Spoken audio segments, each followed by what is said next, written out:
first of all, thank you so much for sitting down with me. Big fan of both of your work. So I'm going to start with a direct question to you. I would imagine that the superhero movie, the superhero genre is the most popular genre on the planet. What was it about Venom that said, this is the character I want to play, this is the one? It's not superhero to me. Yeah, but you know what I mean, like the comic book genre. I should say it like that. Okay, Roger. Okay, cool. It just didn't strike me. It's the least comic book for me of the superhero world, if that makes sense, of the Marvel world. He's more inclined. For me, what grasped me was the Jekyll and Hyde dynamic between interior conflict and how Venom kind of symbolises an inside voice or self-will-run riot, which has been given to an alien from outer space with a sort of higher purpose in many aspects and then connected with a human being. So I was looking at it from a different angle, and this is really interesting, whereby we have all the assets that a studio can offer us with visual effects, through to stunts, through to design elements and aspects, to imbue ultimately an inner conflict between a man and or woman or a person with their inside voice, which is manifest in a beast, which they have to negotiate an ethical framework with within a world of good and bad, which is not binary but grey. And I found that all very colourful and exciting. I definitely want to ask you, I've so much enjoyed also your work the last few years.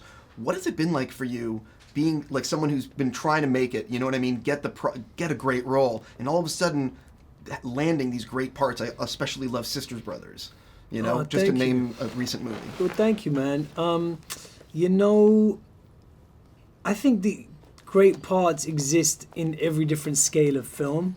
You can do really tiny indie movies. I know some films that we both done that have been like, much smaller scale. We really enjoyed that, and they feel like great parts, So I don't think it's so much about the scale of film you're doing. It's more about the roles themselves.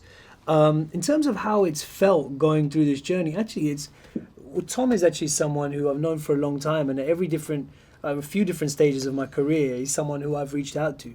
I remember when I first was in Shifty, which was the first film that I was in the lead role of. Danny May. Yeah, and I remember I phoned up Tom and I was like, dude, how's this stuff work? Like, I've got a premiere, I need to get a suit, like, what's the deal, And so I think on any kind of journey, it helps if you've got a kind of community of peers, and I think that's sometimes something that we don't have as much.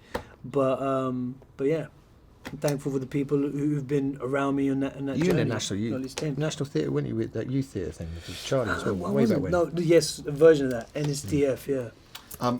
One of the scenes that I love in the movie is you going into the tank, the lobster tank. Oh, right, yeah, to cool off. It is fantastic because it just shows also how, I love that you're always willing to go for it in the performance. And that scene, you're playing someone completely unhinged, losing their mind, jumping in the tank.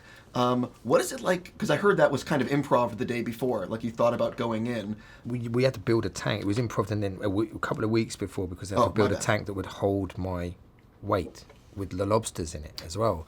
And so it was a big sort of shift in sort of, wouldn't it be cool if I did this? So, yeah, it would be, but it's going to take a lot of effort to make manifest.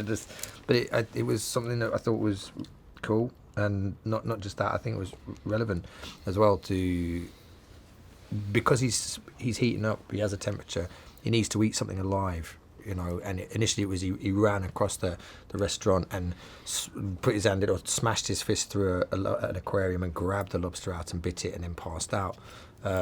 It was the same gag in many aspects, but here we had a little bit more from the material by I must get in your swimming pool concept, and he gets into the lobster tank, cools down his temperature, and then whilst talking about other people being mad, he attacks a live creature, and Venom sustains his first meal, as it were. I very much enjoyed that scene. For the two of you, this is my last question. I'm always curious how actors like to work on set. Some people love the Clint Eastwood method of shooting a rehearsal, doing a take or two, and they're done. And some people love the David Fincher method of filming 50 takes or 99 takes.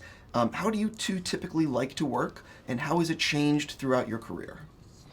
I think it changes from job to job and from project to project as well. I think for something like this, I felt grateful that we had more space and time to really tweak and refine things. There's often very technical aspects. You're on big sets. There's lots of cameras. You've got to hit marks. So with that kind of stuff, I feel like I need more takes to get to a place where I can then forget about the technical stuff. Whereas on like kind of indies films that are like handheld and it's all like relationship drama, I feel like it's kind of helpful sometimes to go, you get 2 cracks at this, because it just lights a fire. So I think it changes for different scale of projects and different vibe of project, you know. Yeah, you're right. I think it's alchemy, and it depends on the people you're working with and how the team is working. I don't need any specific way to work, as long as everyone's happy and everybody's enjoying themselves and getting the best out of themselves. That's great, and we're obviously on the clock, so as quick as possible. That'd be nice as well. Cool. I got to stop there. Thank you both so much for talking to me. Thank you, thanks, man. man. It's Thanks a for the pleasure, questions, bro. brother.